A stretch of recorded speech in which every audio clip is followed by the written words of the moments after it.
A memorial was erected on September 25th for baby Beau Mozingo, the infant found abandoned at Mozingo Lake in Maryville last year. KQ2's Noelle Hardin visited with Ron Denbo about how this memorial came to be. A tiny life gone far too soon, but not forgotten.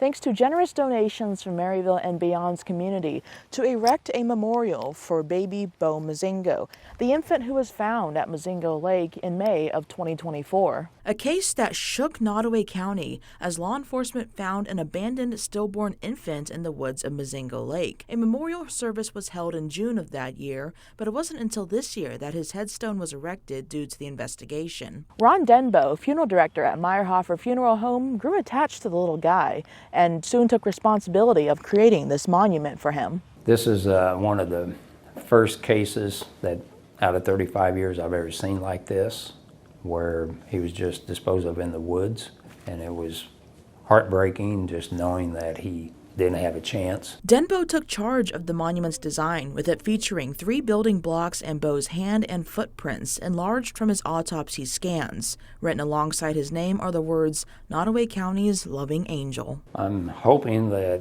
he will never be forgotten, and it just wasn't myself, it's everybody, the whole community's involved in this. That's why we put on there Nottoway County's loving angel.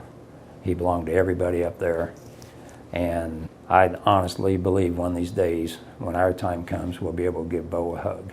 While Denbo spearheaded the effort to create the memorial, it was thanks to generous donations to make the entire process possible. We contacted a company and they found out that everything's been donated, our services, the preparation, the grave space, the opening, closing. So they told me they wanted to donate the monument themselves. The case of little Beau Mozingo is a case that Maryville will remember. But thanks to generous donations and support from the community, his legacy will be remembered. Noelle Hardin, KQ2 News. Denbo says that Beau is now a part of him in a way, as Meyerhofer had him for 30 days before the burial, where Denbo says he would check on him every day to make sure he got the service he deserved.